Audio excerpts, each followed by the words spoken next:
One. Who was your favourite James Bond of all of the James Bonds that we have seen? Alex. You have to come to me first, don't you? Great. uh, I'm going to put in a couple. Do you want just my first one?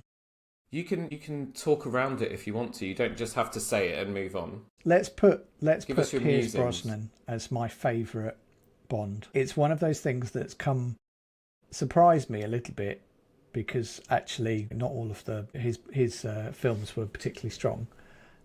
While technically Craig is better, I just smiled more with Brosnan because what he worked on was just a little bit lighter, and he didn't have the smarmy quips of like Roger Moore that felt really creepy. Instead, his one-liners were actually quite sharp and kind of I like it. And it was just the age. That was my Bond. I just don't think I could change that. Yeah. John. Also have a fondness for the Craig Meister, and he is probably the best dressed Bond. We'll talk about that later on. I do feel that my soft spot, for exactly the opposite reasons that Alex said, is for Roger Moore.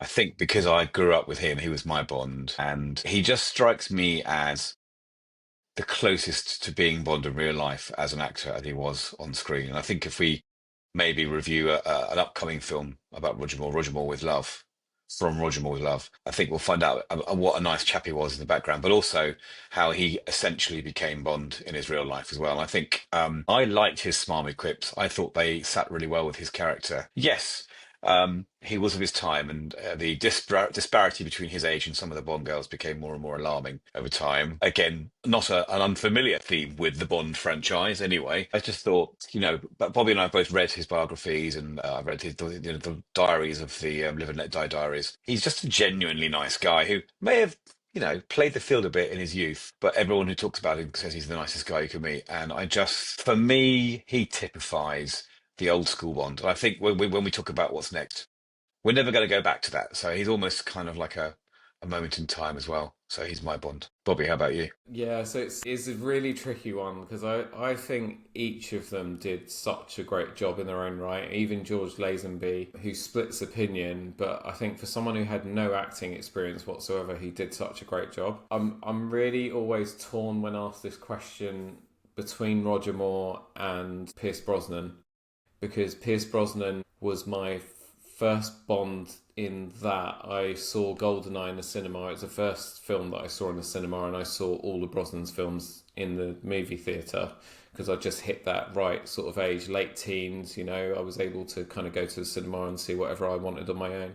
But then Roger Moore always holds that special place in my heart because he was James Bond when I was growing up. It was the dodgy VHS tapes that my uncle used to bring round to the house just to keep me occupied, and I would just sit there just absolutely enthralled by Jaws and all the antics between him and Roger Moore's Bond in The Spy Who Loved Me and Moonraker, and then later on Octopussy was another film that really captured little 6-7-year-old me's imagination.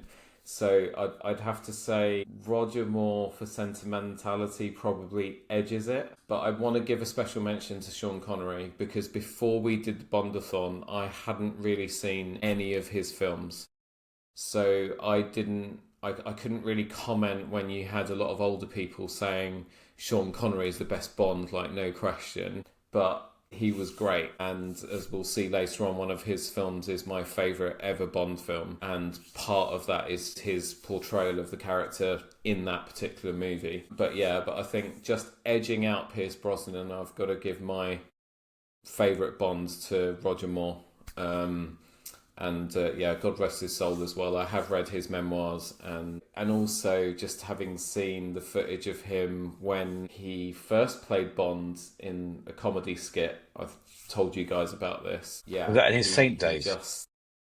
It was. I think he was doing the same when he was asked to do that sort of comedy skit about James Bond being on holiday and bumping into a Russian spy. But yeah, he was destined to play that role, and for most of his tenure, he did such a great, consistent job as well. I think very underrated as an actor. But yeah, Roger Moore closely edging out Pierce Brosnan for me. So there we go. Getting emotional. Okay. No Special shouts mention, for obviously, to Timothy Timothy Dalton. Dalton. Did an amazing job with the 2 films that he had, and it was a shame that he didn't get his third. And obviously Daniel Craig, who just gave everything that he could to the role. You know, I think every single Bond was great for their time, for the time that they had it. It's not a franchise like this, Here. is there, in any other way that has so many strong, unique Bonds in their own ways? Wow. Which is probably why they're having such a problem announcing the next Bond. Yeah, it's whatever people say about Daniel Craig, he's going to be such a tough act to follow. You know, he did a great job following on from Pierce Brosnan, and he really made it his own. I mean, for his tenure, you didn't really think so much. You didn't really compare him to previous Bonds. I think maybe the biggest comparison was between Daniel Craig and Sean Connery, which is, you know, testament to the job that he did. He's a good actor. Keep an But eye out for him. I think he's going to be Oscar material for his new film, William Burroughs film, yeah, Queer, Queer. which I've seen a trailer for it and it looks amazing. But it depends whether it appeals to the mass market because it's not an easy film to watch. It's quite an unusual film. We'll see what happens. But great, go look at the range he's got. He's got quite a range, hasn't he? Yeah. That's the thing. He was an amazing actor and he'd done amazing work before Bond, but he carried on doing amazing work in between Bond movies. So yeah, so definitely high marks to him, but you know, that wasn't the question, and the question was who's your favourite? And yeah, Roger Moore just edges out Pierce Brosnan. So there we go.